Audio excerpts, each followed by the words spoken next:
Boa noite a todas e todos. Meu nome é Gilmar, eu sou da Pastoral Operária da Diocese de Santo André. Estamos aqui com a Kate Ussi e a Nilceia, que é aqui de São Paulo, Nilceia é lá de Campinas. Aí daqui a pouco elas se apresentam também, né? E aí a gente vai fazer hoje, né, a quarta roda de conversa nossa, que é inclusive uma ação que nós definimos lá no início da nossa campanha, 28 de abril, Dia Internacional em memória às vítimas de doenças e acidentes do trabalho, que nós organizamos, né? São tantas violências no trabalho que a gente dividiu por temas, né? Então, na primeira roda de conversa, a gente falou sobre o tema principal da nossa campanha, Tem Trabalho Não é Culpa da Vítima, que é justamente um ambiente seguro, um ambiente de trabalho seguro é um direito fundamental. Aí, na segunda roda de conversa, a gente entrou com o tema da campanha da fraternidade, né, relacionado à fome, às doenças e acidentes no trabalho. A terceira roda de conversa, a gente falou sobre os trabalhos formais, né, e falamos aí do tema mais importante, né, que é uma herança, né, daquela reforma, aquela demolição trabalhista, que é o trabalho intermitente, na terceira. E hoje, nessa roda de conversa 4, né, a gente vai falar sobre os trabalhadores por aplicativos, né, trabalhos precários. Trabalhadores por aplicativos já é um trabalho precário. Mas, bom, como toda a nossa reunião, como todo o nosso encontro, a gente sempre dar uma lida e uma refletida em um trecho da Bíblia, né? Mas antes, né, de fazer essa leitura, e aí já começar a nossa roda aqui já na leitura, eu queria que a Kate, né, se apresentasse e a Nilceia também, para o pessoal que está nos assistindo. Kate, você primeiro, por favor, se apresente. Quem é você? Boa noite, eu sou Catiúce, Kate, ou Kate, técnico de segurança do trabalho, engenheira de produção, estou na pastoral operária na área de segurança do trabalho e tenho minhas militâncias por aí. Legal, Kate. Essa Kate, como todos nós aqui na pastoral operária, é de esquerda, né, gente? Não tem... Estou para encontrar alguém na pastoral operária de direita, mas eu acho que vai ser difícil. Nilceia, você. Sou Nilceia, moro em Campinas, na região de Campinas, faço parte da pastoral operária da Diocese de Campinas, sou formada em psicologia, participo do sindicato, deixa eu ver o que mais que é importante, né? Falar. Gosto de escrever, tenho meu blog, me preocupo muito com essa questão da comunicação, nós precisamos melhorar e expandir a nossa comunicação. Eu acho que é isso, por enquanto. Legal, Nilceia. Então, bom, eu vou ler aqui, então, esse material que está aqui é uma parte do material, tá? Na nossa cartilha, no convite que a gente mandou, depois eu acho que eu vou colocar na descrição do vídeo também, está o link da cartilha completa. Inclusive, esse encontro 4, ele tem mais detalhes do que a gente vai ler aqui. Até como assim, subsídio adicional, vamos dizer assim, né? Então, porque se a gente for ler muita coisa aqui, não dá tempo da gente discutir, né? Então, bom, eu vou pegar um trecho que eu gosto muito da Bíblia, né?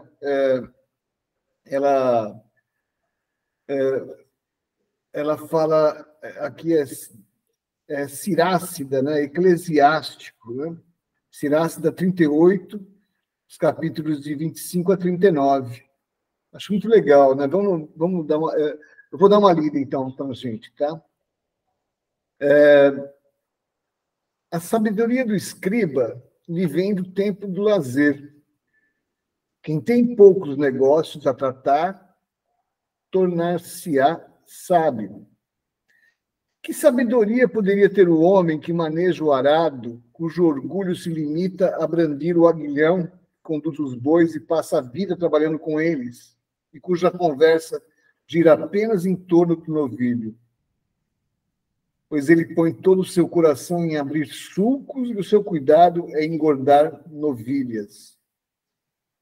Igualmente acontece com todo carpinteiro, todo arquiteto, que passa no trabalho os dias e as noites.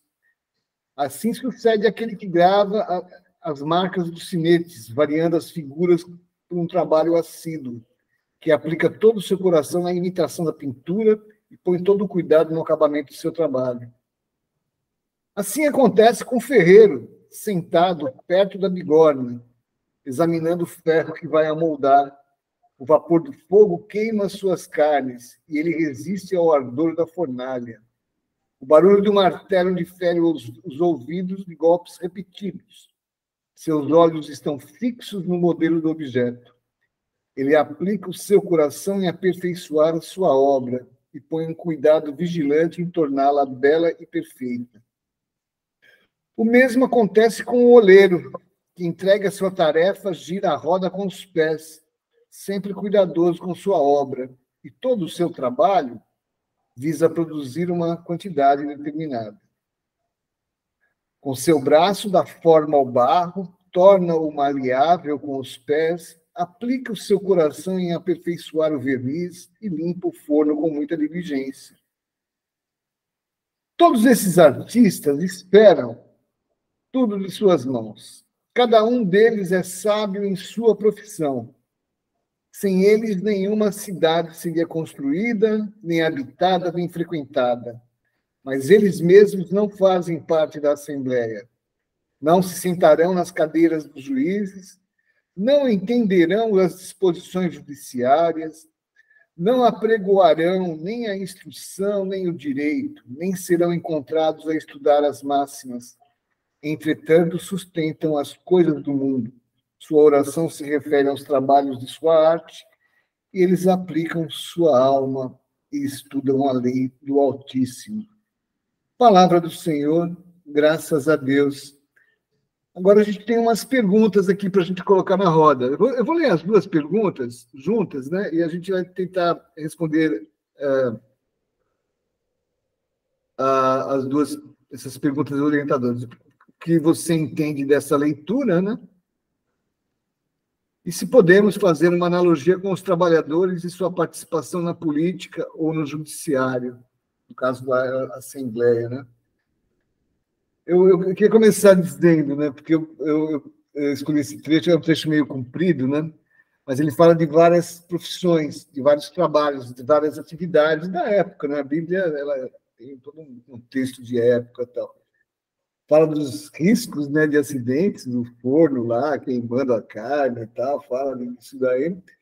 Mas o que eu acho mais interessante é que o pessoal que trabalha, né, a gente muitas vezes coloca essa questão da pessoa não ter consciência de classe, né? Os trabalhadores não têm, sempre reclamam, os trabalhadores não têm consciência de classe.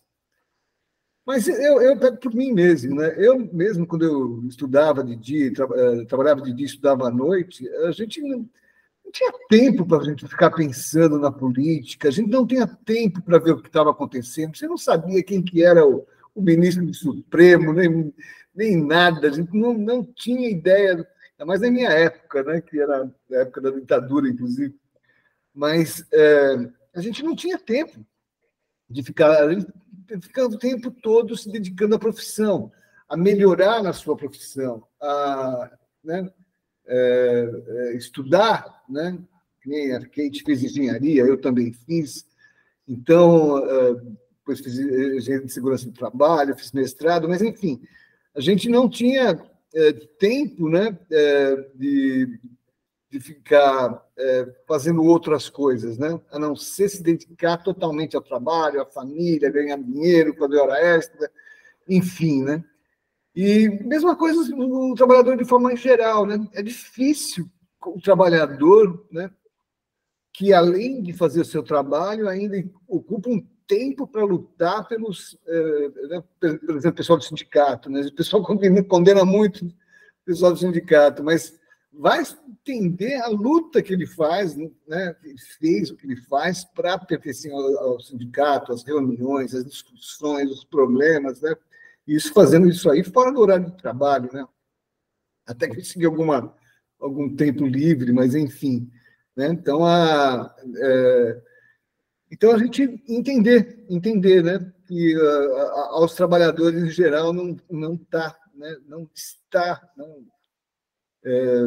poder ouvir o trabalhador nas assembleias, né, de participar, né, e essa é uma deficiência, inclusive nossa, né.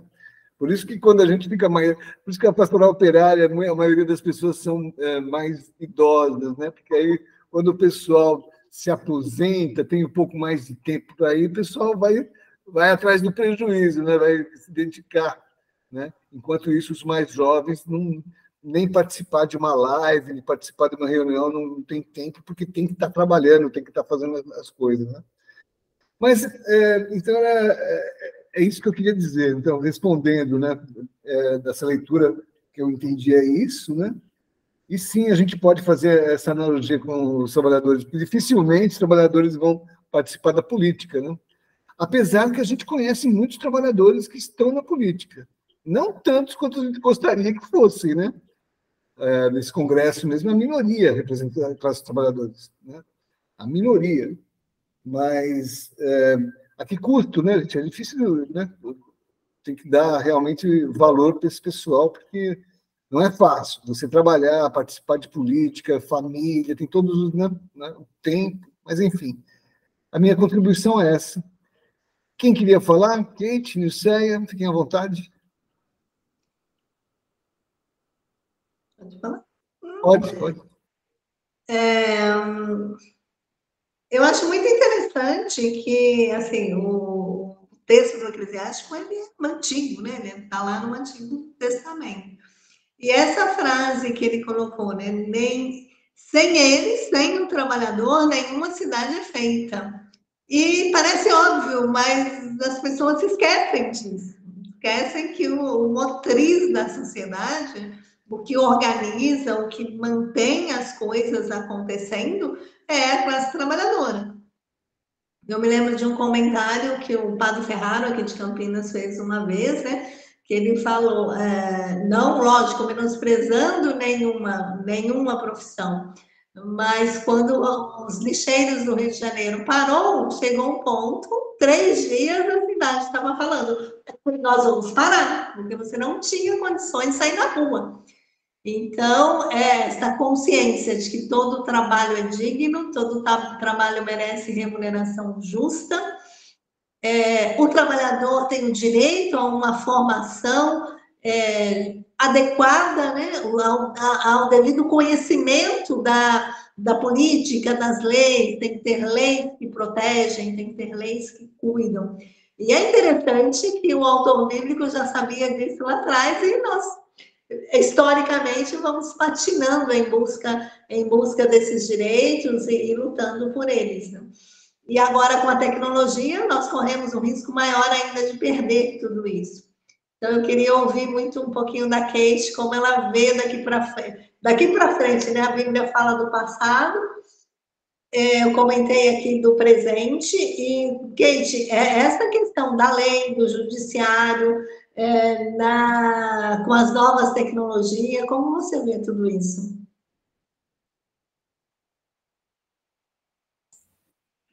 Acho que é um material tão denso, né? Que se a gente fosse abordar, assim, minuciosamente, o que tem para abordar só nesse material, nós ficaríamos aqui a semana inteira falando e não acabaria. Então, assim, tentar ser sucinta e correndo o risco de perder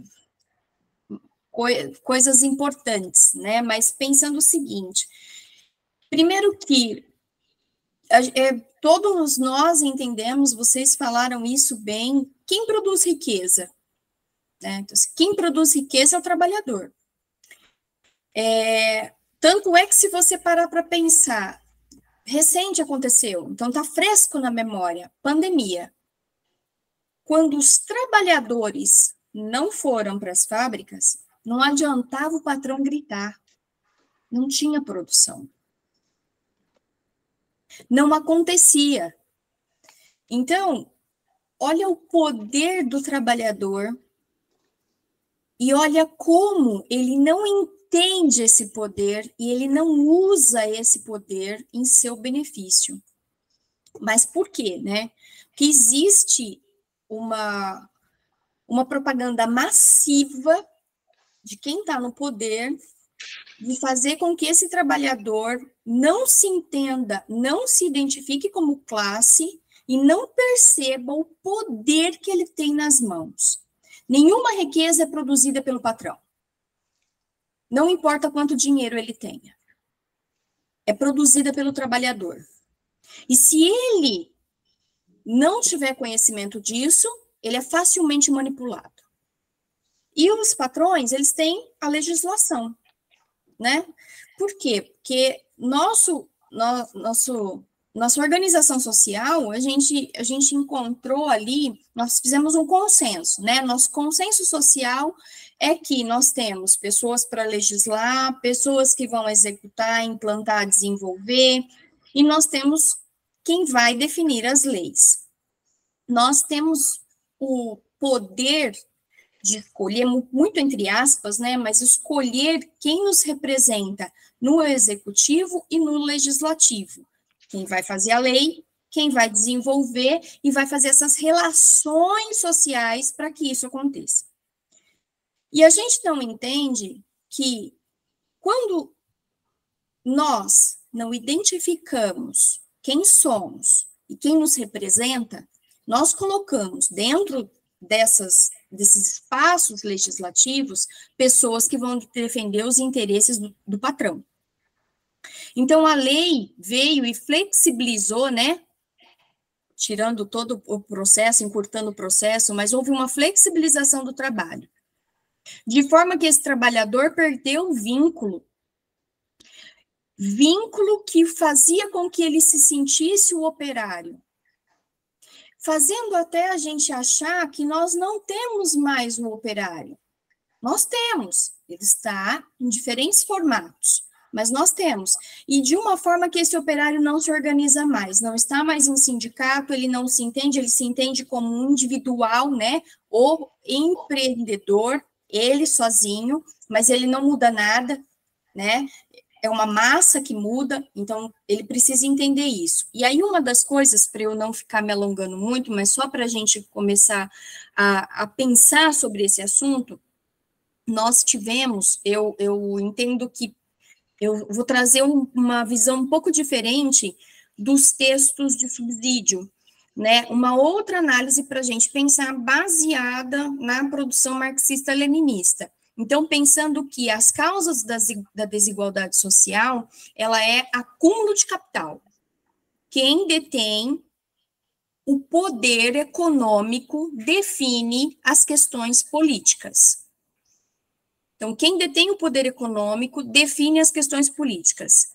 E isso traz para nós uma precarização tão grande que sai mais barato as pessoas simplesmente ignorarem os poucos direitos que tem o trabalhador, inclusive em relação à segurança no trabalho, e pagar por esse prejuízo quando o trabalhador, porventura, conseguir entrar com um processo e ganhar do seu empreendedor, do seu empregador.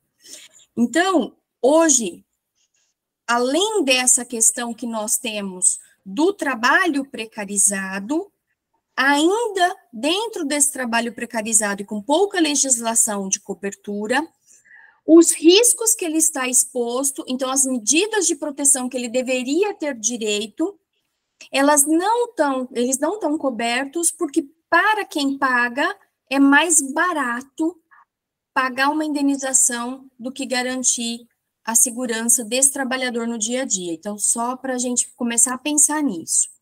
Passo a minha palavra, senão eu estendo demais. Legal, obrigado, Pete. Então, o Josenildo entrou aqui, né? O Josenildo é lá de Niterói, é da Pastoral Operária lá de Niterói. Boa noite, Josenildo. A gente já falou, fez uma reflexão aqui do Evangelho e tal. A gente já estava começando no assunto mesmo, né? Mas fala um pouco aí como é que você está, como é que está em Niterói. Sem esquecer que está sendo gravada essa roda de conversa, viu? Mas fala um pouco para nós de vocês, porque a Kate e a Nilceia não te conhecem. A Catiúcia acho que conhece, né? Eu lembro a gente dela. já fez uma juntos, tá? Tem Isso. Não, tudo bem, aqui sou José Nildo, sou morador aqui de Niterói, e a gente está com a Pastoral Operária aqui. Teve encontro domingo passado, o amigo colocou um vídeo, né, sobre a questão do trabalho, as transformações que ocorreram com a mudança da legislação trabalhista, né? Mas aí só veio uma pessoa só de fora para participar da conversa com a gente. É muito fraco, as pessoas não estão muito interessadas não, né? Sei lá, estranho, né? A gente se mexe tanto, se move tanto, e tem gente que não sei se só vive ou vive e não esquenta, sei lá, estranho, né? Mas aí, estamos aí. Não, beleza, mas a gente estava conversando justamente sobre isso. No caso aqui, a leitura da Bíblia fala exatamente sobre isso, né? As pessoas estão tanto envolvidas no trabalho, né? Em ganhar dinheiro, em estar envolvidas no trabalho, que muitas vezes não tem tempo, né? A gente sempre reclama dessa questão da consciência de classe, né? Mas a Kate até adiantou um pouquinho, já entrou no tema principal. Mas é isso mesmo, as pessoas estão tão envolvidas no trabalho que eles não têm muito tempo de ficar se capacitando, né, para entender. Né? Então, nosso objetivo na Pastoral Operária, inclusive, esse, né? Essa roda de conversa é para isso, né? É para as pessoas poderem discutir, poderem entender, poderem falar sobre um problema que está acontecendo. A gente está a Pastoral Operária foi criada numa época, né, que os operários tinham muitos problemas, né? Hoje, né, ser operário praticamente é uma bênção, né? Porque o cara pelo menos tem uma carteira registrada, né? E a gente isso quando a gente na roda de conversa passada a gente falou do problema do trabalho, por exemplo, é registrado, né, o trabalho intermitente, no entanto, é totalmente precarizado, porque a pessoa não tem ideia de quando vai trabalhar, de quando não vai. Né? E hoje a gente está falando um pouco desses trabalhadores por aplicativo e outras formas, porque essas novas tecnologias, né, elas levam para isso, né? Para uma alienação maior. Então, se antes a gente tinha uma carteira assinada, a gente tinha um sindicato ativo, hoje você não tem mais sindicatos, né? Por exemplo, de aplicativos, né? Não existe o sindicato de terceiros, não existe o sindicato de terceiros, sem falar que os sindicatos estão enfraquecidos, né? Apesar que hoje eu ouvi o Luiz Marinho falando lá um pouco, eles estão tentando mudar pelo menos essa parte do negociar, da negociação coletiva, né? Colocar inclusive o trabalhador, né? Na legislação, nessa última legislação, na reforma trabalhista do Temer, de o trabalhador se entender como patrão, né? Como se fosse possível, né? O trabalhador, né? E conversar diretamente sobre seus direitos. Ele conhece os direitos dele, né? Não sabe nada, nem sabe muitas vezes quem é o patrão, né? Como é o caso desses por aplicativo. Mas eu vou, assim, para dar mais subsídios para a gente conversar, a gente preparou um trecho do material, né, que o resto está na cartilha, que eu vou dar uma lida e depois a gente volta à discussão, tá? Se alguém também tiver disponível, quiser me ajudar na leitura, fique à vontade, né? Mas se não, vou eu mesmo. Posso continuar, então? Então, eu vou ler aqui que está na cartilha, né? Está falando de informalidade, analisando a origem do trabalho precarizado. É um texto, né, escrito pela Maria Helena Pessim. A gente pegou só uns trechos desse texto dela, tá? E ela fala assim: você provavelmente conhece alguém que o emprego é mal remunerado, inseguro, desprotegido ou que gera renda salarial incapaz de sustentar o indivíduo ou sua família. Geralmente trata-se de situações da pessoa conhecida por fazer bicos, né? Mas não exclusivamente. Situações como essa descritas são ainda mais presentes em países subdesenvolvidos como o Brasil, que possuem pouco acesso à educação e outras formas de emancipação social. Mas qual é a causa principal de uma condição de trabalho tão indigna, né? Então, vamos falar de conceito e origem da precarização. Primeiro, precisamos conceituar as coisas. Emprego mal remunerado, inseguro, que gera renda incapaz de sustentar o indivíduo ou sua família, nada mais é do que um trabalho precário. A precarização, da forma descrita, é fruto de um processo de globalização. Em análise às formas como a indústria se desenvolveu tão rapidamente, os postos de trabalho mudaram, menos de 100 anos, é perceptível que a classe trabalhadora foi diretamente afetada. Isso dá em razão das mudanças em tecnologia, fizeram com que muitos postos de trabalho fossem suprimidos para dar lugar a um setor de serviços. Ou seja, postos de trabalho que antes existiam e empregavam grande parte da sociedade foram substituídos por máquinas, deixando uma grande parcela de trabalhadores sem emprego. Provavelmente a melhor forma de exemplificar isso seja relembrando uma cena clássica do filme A Fantástica Fábrica de Chocolate. Não sei se vocês já assistiram, eu já assisti, do diretor Tim Burton, né? Lançado em 2006. Na cena, o pai do personagem de Charlie Brooker trabalha em uma fábrica de pasta de dentes, colocando tampinhas em cada uma das pastas. Todavia, assim que a empresa passa a crescer, ele substitui o posto de trabalho do pai do Charlie por uma máquina que automaticamente coloca as tampas nas pastas de dente e ele é demitido. Assim como no filme, a realidade dos postos de trabalho não é muito diferente. A origem e causa do aumento das taxas de desemprego tem dois eventos principais. Primeiro, os anos pós-Segunda Guerra Mundial. E, em segundo lugar, a crise mundial dos anos 70, 1970, que a partir de uma desregulamentação do sistema monetário internacional, fez com que países desenvolvidos tivessem seu crescimento estagnado. A alternativa escolhida para reerguer mercados foi alternar os modos produtivos utilizando de novas tecnologias, o que, é claro, impactou diretamente na mão de obra humana. A mão de obra humana é cara, possui restrições quanto a horários, há necessidade de pausas para refeições, para ser produtiva depois de determinado tempo, e precisa de férias remuneradas. Assim sendo, a primeira oportunidade das empresas de substituir os trabalhadores por máquinas com um investimento determinado foi abraçada sem qualquer dúvida. Essa mudança na cadeia produtiva dos bens consumidos fez com que uma nova forma de economia surgisse, não mais pautada em produzir bens, mas sim em prestar serviços. Por isso, com a redução dos postos de trabalho, houve um aumento gigantesco de trabalhadores informais que, ao invés de exercer seu labor em fábricas, como era antigamente, agora vivem sem vínculos de emprego, prestando serviços de conserto dessas máquinas, por exemplo. É também o que acontece com o pai de Charles no filme A Fantástica Fábrica de Chocolate, que falamos atrás. Depois de ser substituído pela máquina que ocupou seu lugar de trabalho, ele começa a atuar como mecânico daquela máquina específica, ou seja, deixa de ajudar a produzir um bem e passa a prestar um serviço. Produção de um bem versus prestação de serviço. Mas você que nos ouve aqui deve estar pensando, onde está o problema na prestação de serviços, né? Ora, ele continuou tendo um emprego. Acontece que a nova forma de emprego do pai de Charles e a de praticamente toda uma nova leva de trabalhadores ao redor do mundo, produto dessa nova economia, pautada na prestação de serviços, é informal. Muitas das ocupações dentro desse regime de contratação são mal remuneradas, inseguras, desprotegidas e ainda incapazes de sustentar o indivíduo ou sua família. É o famoso trabalho precarizado, sem vínculo de emprego com qualquer empresa, sem direito a férias e sem um valor fixo pela prestação daquele serviço. Trata-se, então, de uma inexistente de previsibilidade ou segurança, afetando diretamente o bem-estar material ou psicológico do trabalhador.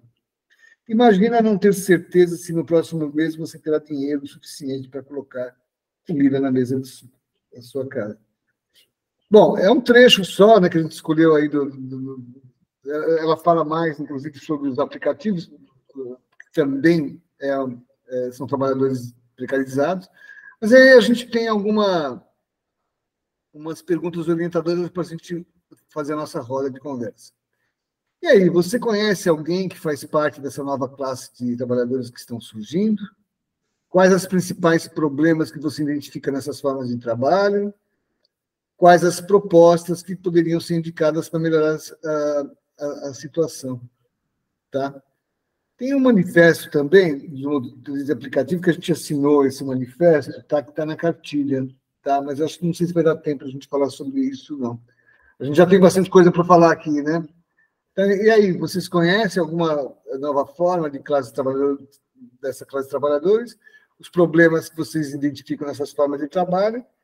E acho que as propostas, a gente, se vocês quiserem deixar para depois, a gente pode falar depois, mas não podemos perder o nosso horizonte, né? A gente sempre tem que pensar nas propostas, né? Não basta a gente falar nas problemáticas, né? A gente tem que, muitas vezes, pensar na solucionática. Então, quem quer falar primeiro? Fiquem à vontade.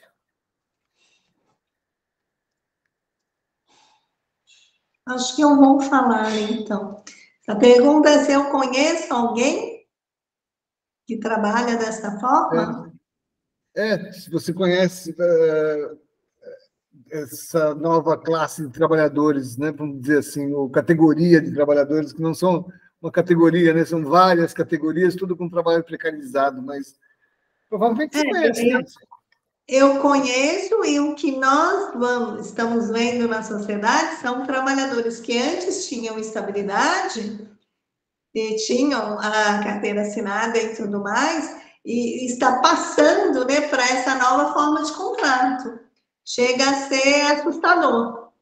Tem categorias inteiras que correm o risco de deixar de existir. Então, eu queria colocar isso. E os problemas que você identifica nessas formas de trabalho, quer falar agora também ou fala depois? Não, vamos falar depois, né? Deixa as pessoas falarem. Então, tá. Então, Kate ou Zenildo, você conhece alguém, umas pessoas que fazem parte desse tipo dessa classe de trabalho? Pode falar, Zenildo. Então, conheço sim, mas quando veio essa pergunta, sabe que veio na minha cabeça? Tempos atrás, que surgiram as Topic, as Combis, para dar conta do transporte, porque o transporte público não dava conta para transportar os trabalhadores, que surgiu primeiro as Combis, depois as Tupics e depois as vans. A correria que cada um fazia para poder carregar mais passageiro era uma... Eu moro em Nova Iguaçu, né? Eu já morei em Nova Iguaçu. Então a gente tem uma estrada chamada Estrada de Madureira. Toda semana tinha acidente feio de Kombi e Topic, porque eles queriam correr cada vez mais de um ponto ao outro para transportar mais passageiros. Era uma briga incrível, né? Eu vejo a questão dos Ubers, né, e agora as motos também, a evolução.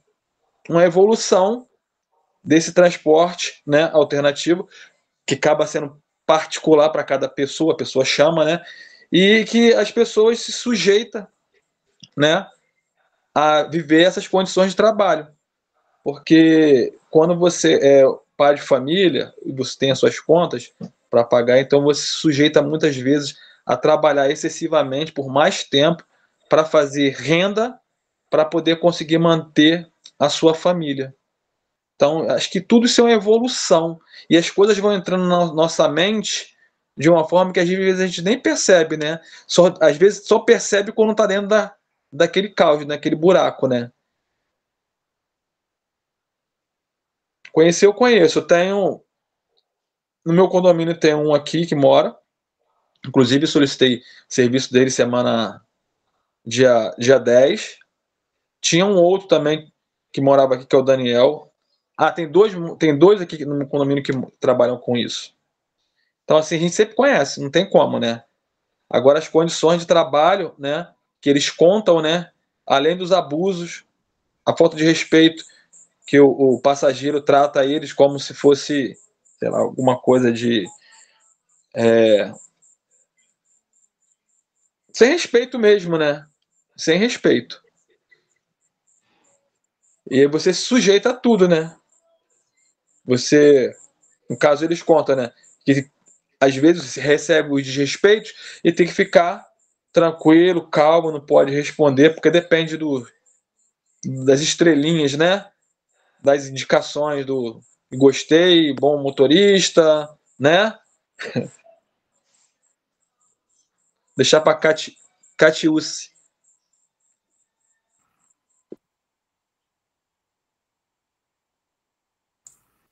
Eu acho que a gente sempre conhece alguém que está numa situação bem ruim, precarizada e substituído, entre aspas, né, pela máquina, que é o que o texto da professora traz. Eu tenho só uma preocupação da gente achar que a tecnologia ela é nociva, porque a gente só produziu, a gente só tem alimento hoje, eu não estou dizendo que todos têm.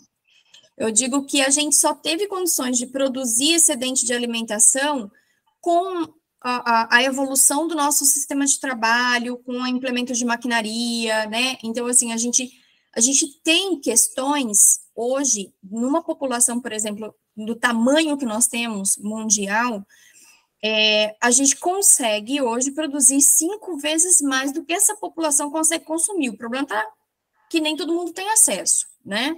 Então, esse é o grande problema da situação.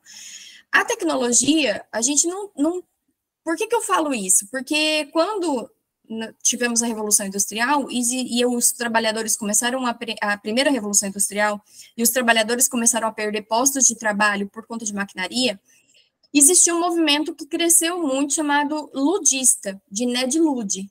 O movimento ludista, ele queria quebrar máquinas, essa era a ideia na época, né? Quebrar máquinas para que ela não substituísse o trabalhador. Lembrando que, em alguns processos, a gente precisa, inclusive, substituir por máquinas, porque a gente tem uma questão de saúde e segurança, a questão da saúde e integridade física do trabalhador. Vou colocar uma situação que também é recente para nós, trabalhadores do corte de cana. Morriam à exaustão. Por quê? Porque ele ganhava tinha um termo, eu esqueci o termo específico, mas ele ganhava por produção. Então, eles se matavam mesmo, literalmente. É literal, porque eles morriam. Morriam de problemas cardíacos, morriam de insolação, morriam de uma série de esgotamento de todo o seu sistema nervoso, muscular. Então, eles morriam por conta disso. O maquinário vem para libertar o trabalhador do trabalho que não coloca ele em situação de segurança. Qual que é o grande problema? Nesse sistema que nós vivemos, ele simplesmente substitui o trabalhador, mas esse trabalhador não é reinserido, esse trabalhador não possui uma outra função nesse sistema, então ele é descartado. Esse é o problema nesse sistema. Inclusive, lembrando que se a gente tem uma situação de segurança, que a gente vai buscar uma medida de controle, a gente quer tirar esse trabalhador desse risco, é a primeira situação. Não encher ele de EPI, mas sim colocar ele numa situação, se ele não precisar fazer a tarefa, é melhor, se ele puder fazer a tarefa de uma forma diferente, é melhor, do que, de repente, a gente pensar em simplesmente proteger o trabalhador e colocar ele para executar a atividade ainda numa situação muito complicada, porque tem até certos equipamentos que causam uma fadiga.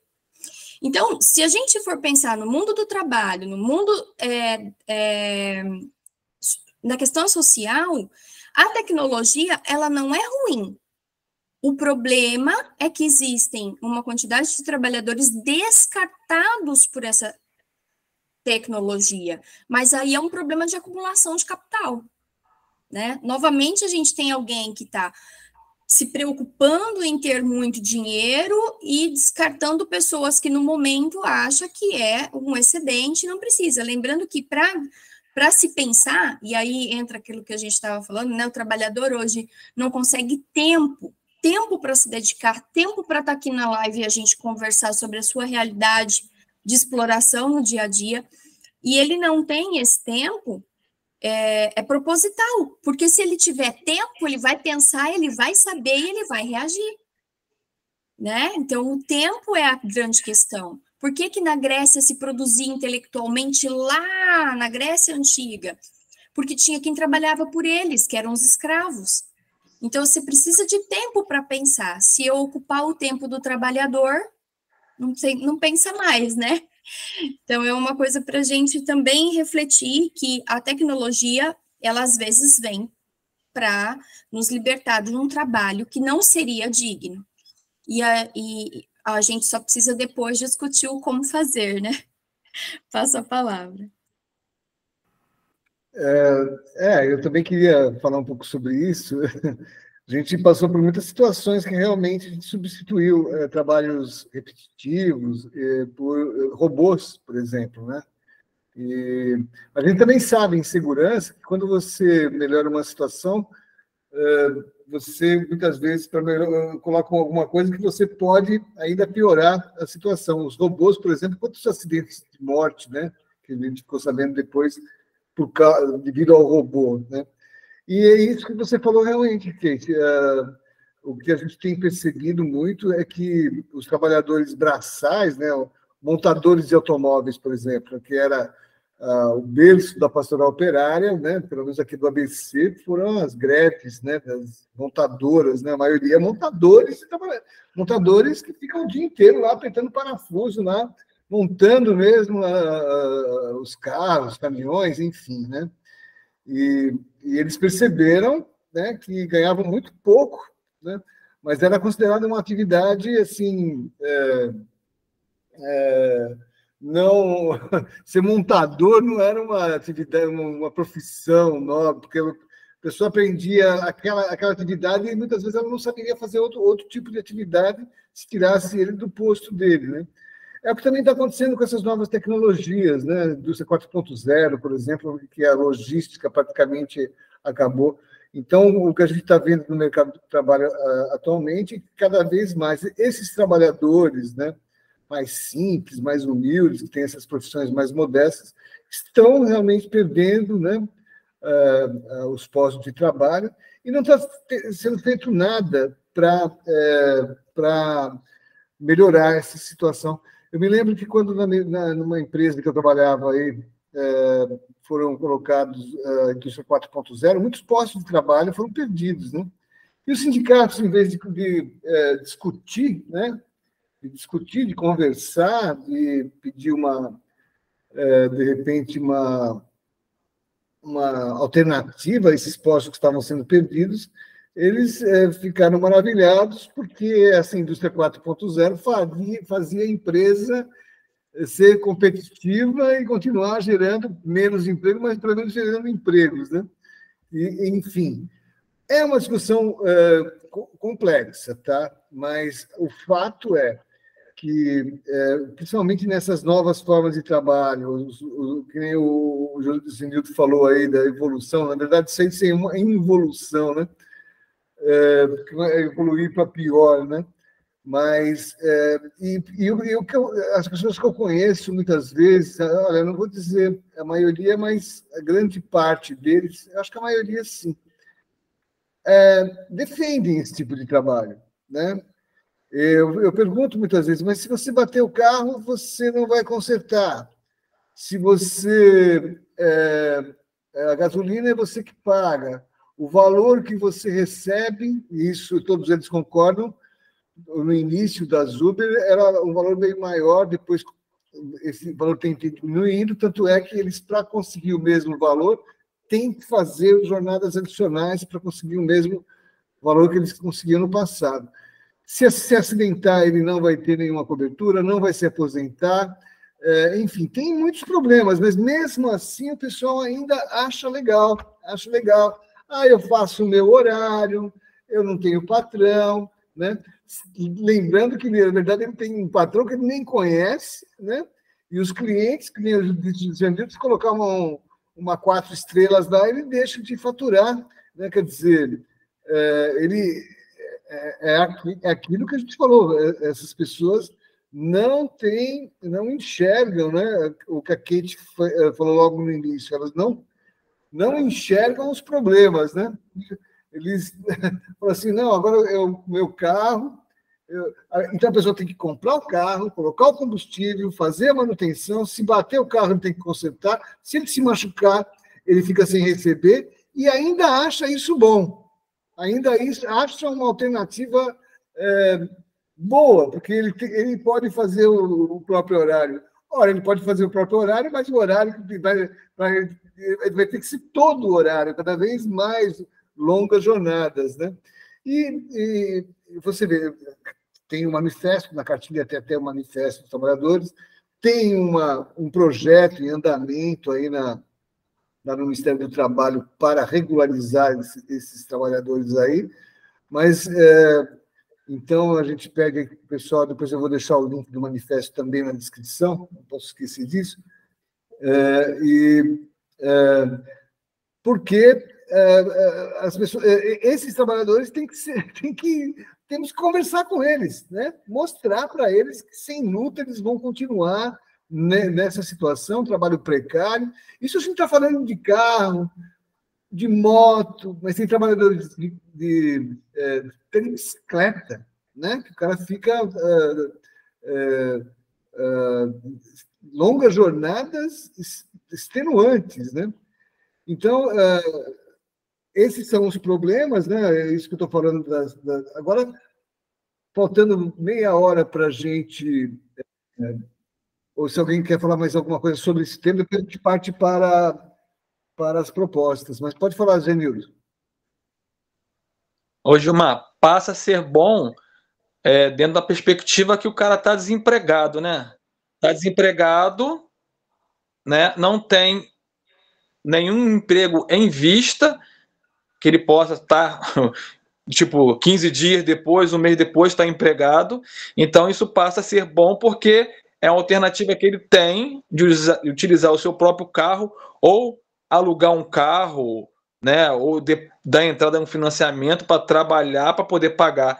Então, nessa perspectiva, para ele é bom, né, porque ele deixa de estar à margem, né, numa situação de desemprego, né, as contas chegando, passando necessidade, dependendo dos outros, então passa a ser bom nessa perspectiva. Mas ele tem consciência que não é tão bom assim. Se pintar uma oportunidade para essas pessoas de opção, você quer trabalhar tantas horas por dia e ganhar X fixo com seu FGTS, a carteira assinada, né, o fundo de garantia, cesta básica, plano de saúde, claro que ele vai. Acredito que eu largaria para entrar nesse modo de trabalho assalariado, né? Porque eu não tenho hora para trabalhar. Eu trabalho sei quantas horas para poder conseguir me manter. Sem contar que eu ainda corro risco ainda de ser assaltado, sofrer acidente, atropelar alguém, né? E etc e tal. Então, mas dentro dessa perspectiva, para ele, com certeza é bom. Vai ser bom. É o ruim que passa a ser bom, mesmo sendo bom. É o trabalho precário para substituir o desemprego, né? Mas tem razão, é isso mesmo, é isso mesmo. E muitas vezes ele não tem consciência disso, né? Muitas vezes, mas às vezes tem.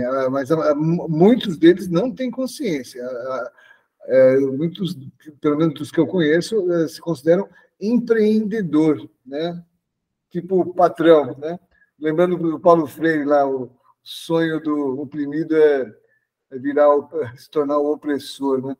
Mas você tem razão, realmente a situação faz com que as pessoas acabem pegando esse tipo de trabalho mais por uma necessidade do que por uma alternativa mesmo, né? E vocês, meninas, Kate, Lucéia,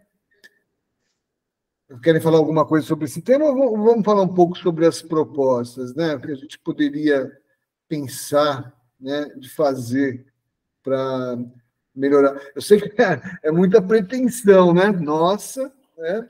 Tanta gente que estuda, né? Tantas pesquisas e tal, mas nós, da Pastoral Operária, a gente temos, né, que fazer alguma coisa. O que vocês acham que a gente poderia fazer para melhorar essa situação? Fiquem à vontade. Kate? Eu acho que todo problema social ele é complexo, né? Porque ele está interligado com diversas coisas, né? Mas eu aproveito para trazer uma questão aqui que eu acho que é prerrogativa da pastoral operária, a organização dos trabalhadores. Não importa o tema que a gente traga aqui, ele só reforça a importância de organização dos trabalhadores. Sozinho, nós não temos força para nada. Juntos é que nós conseguimos. Então, a coletividade é pensar no coletivo, é pensar em mais pessoas que estão na mesma situação que eu e o que pode ser feito para melhorar. Então, o primeiro ponto na minha ideia, né, essas pessoas realmente começarem a se organizar. Entender que ele é um explorado, sim, e cada vez mais, e entender que ele é trabalhador, sim, não importa se ele tem carteira registrada, se ele se entende como categoria, se ele consegue, vamos falar assim, se ele tem um patrão direto, porque ele tem, mas ele não enxerga esse patrão, igual você falou, né, Gilmar? Ele não enxerga esse patrão, mas ele trabalha para alguém, ele vende sua força de trabalho. Quem não vende a força de trabalho? É aquela pessoa que tem bilhões rendendo e que ele não precisa trabalhar. Se você não tem bilhões rendendo e você tem que levantar todos os dias e fazer alguma coisa, não importa onde, nem como, mas você tem que ganhar o seu sustento, você é um trabalhador. Desculpa aí, mas você é. Pode ser um trabalhador, às vezes, um pouquinho mais qualificado, ter um saláriozinho um pouco melhor, conseguir acesso a algumas coisas, mas você está muito mais perto da pobreza do que da riqueza. Então, sim, você é um trabalhador. E eu acho que a organização é primordial. Então, se a gente como pastoral operária, eu acho que a prerrogativa é essa. Se cada um que sente a sua dor se organizar com outros que têm essa mesma dor, vão saber da solução que mais atende essa coletividade, né? Então, eu acho que minha ideia fica aí. Trabalhadores do mundo univos. Eu acho que eu vou aproveitar esse gancho, né? Hoje não se fala mais gancho, se fala link, os gatilhos, né? A psicologia agora criou essa questão dos gatilhos, da organização, que essa organização dos trabalhadores, hoje, eu acho que ela sempre passou por uma questão da informação. A informação tem que chegar. Então, achei muito interessante a fala do Josenildo, porque quando a reforma trabalhista veio, e estava vindo muitas reformas, que não eram reformas, né, que eram perdas, uma amiga minha super batalhadora, né, dos movimentos sindicais e tudo mais, ela olhou para mim e falou assim, Nilceia, nós tínhamos direitos e nós não valorizamos, nós não reconhecemos. E agora que a gente está perdendo, e a gente precisa destacar, né, que nós chegamos num ponto de quase perder o SUS, que é uma conquista nacional, que é uma conquista de toda a população, e importantíssimo para a classe trabalhadora. Então, eu falo, não, agora estamos perdendo, nós estamos entendendo que isso é importante. Então, essa questão de explicar por que é importante o FGTS, por que é importante você ter férias, por que é importante se aposentar, e aí tem todo esse link com a questão da ideologia capitalista, que eu brinco com meus amigos e amigas mais jovens, falo assim, você pensa que vai ter 25 anos a vida inteira. E você não vai ter 25 anos a vida inteira. A gente precisa pensar no futuro, entender, enquanto classe, essa questão do futuro. Então, para mim, fica muito forte isso. E como a minha pegada é comunicação, eu acho muito importante que a gente ache ou construa ou invente a linguagem para se chegar nesses trabalhadores. para mostrar o que realmente acontece, que é, olha essa situação, você se acidentou, você não tem nada. E absolutamente nada.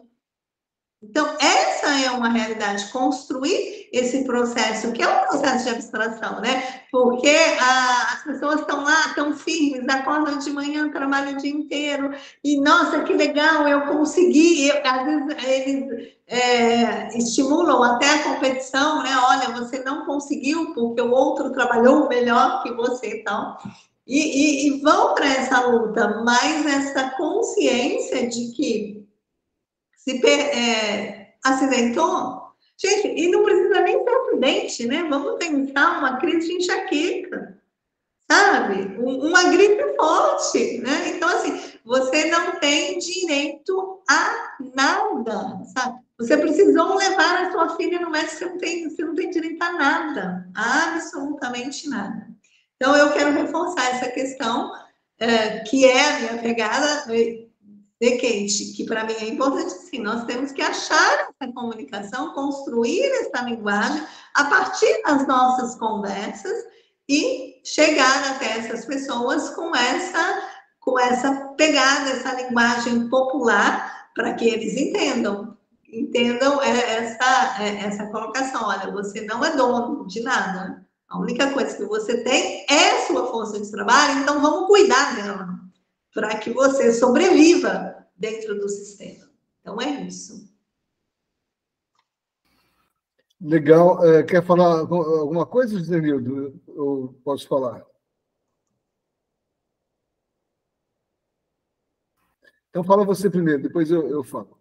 Aproveitando que a Nicéia falou, e com relação à doença do trabalhador, seu colega de trabalho, quando você fica doente, né, o patrão ele fala assim, ó, você vai ter que fazer a parte da pessoa, ó, tem que dar conta aí que ele não pôde vir, eu conto com você para você fazer, e aí ele fica puto com você porque ele está fazendo o teu trabalho, né? E aí quando você volta a trabalhar, ele fica com cara feia para você porque você, né, somou mais um trabalho para ele poder fazer, né?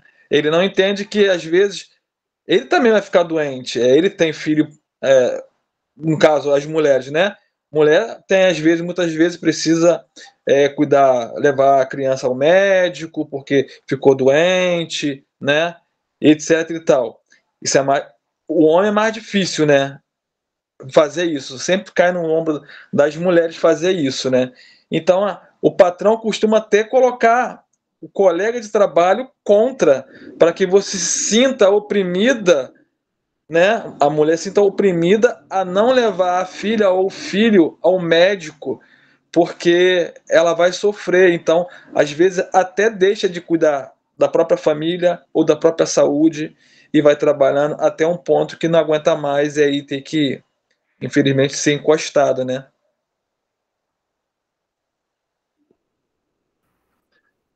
Vocês têm razão. Assim, realmente a conscientização, né, é o mais importante, mas desde que a gente está falando, desde o início aqui, né, da nossa roda de conversa, quando a gente falou do trabalhador que não tem tempo, né, para pensar, não tem tempo para se organizar, né? Então a gente vê que essa categoria, né, de, por exemplo, trabalhadores dos aplicativos, eles não se conhecem, né? Eles nem conhecem o patrão, eles sabem nem sabem, na verdade, como que é calculado o valor que ele recebe. Às vezes recebe um pouco mais, às vezes recebe um pouco menos, depende do fluxo, né, de atividade, enfim, depende de uma série de fatores, mas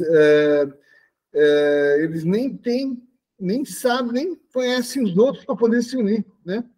Então, eu não tenho impressão, mas eu tenho certeza, né, que o sistema capitalista, isso é uma tática, né, uma estratégia do sistema. Quanto mais divididos os trabalhadores estiverem, quanto menos consciência eles tiverem, uma presa mais fácil, né, do patrão ele se torna. E para a gente também, na pastoral operária, é difícil de você entrar em contato com essas pessoas, né? De você de falar com eles. Mas eu acho que é por aí, né? A gente deveria, sei lá, fazer a mesma coisa que a gente está fazendo aqui em São Paulo com as categorias. Tem um trabalho com algumas categorias aí, a pior de São Paulo, né? De tentar, né? Angariar, conhecer pessoas, né? Mais pessoas que trabalham nesses aplicativos, né? Para poder. Porque é que nem Paulo Freire, né? Quem conhece melhor os problemas que ele enfrenta é o próprio trabalhador, né? Nós até podemos, aqui como pastoral operária, descortinar, né? Tirar o capuz da cabeça. Olha, você é um trabalhador precarizado, você não tem direito nenhum. Então, a gente pode até, se ele não tiver consciência, né? Às vezes, como o Josenildo falou, às vezes, se ele tiver. Mas a dificuldade que eu vejo é de a gente encontrar essas pessoas, né? Juntar essas pessoas e, a partir da união dessas pessoas, poderem fazer alguma coisa. Agora, o próprio governo está trabalhando, né? Mas sempre dentro da visão do próprio governo, né? Mas será que é tudo isso que eles querem, né? O que realmente eles querem? Como são as principais reivindicações dessas categorias, né? Que são tantas, não dá para a gente dividir, né? Se você pensar no pessoal da moto, é um. Se você pensar no cara do carro, é outro. Se você do cara da bicicleta, é outro, né? E se você vai para outros tipos de trabalho precário, né? Mesmo o pessoal que trabalha com computador e aqueles que não conseguem, os que trabalham com computador têm uma dificuldade, porque também viram praticamente um escravo, ganham uma mixaria para fazer uns trabalhos repetitivos aí. E uma grande quantidade de trabalhadores que o computador, para ele, é um objeto alienígena, ele nem sabe, muitas vezes, mexer nem com o computador, nem com o celular, né?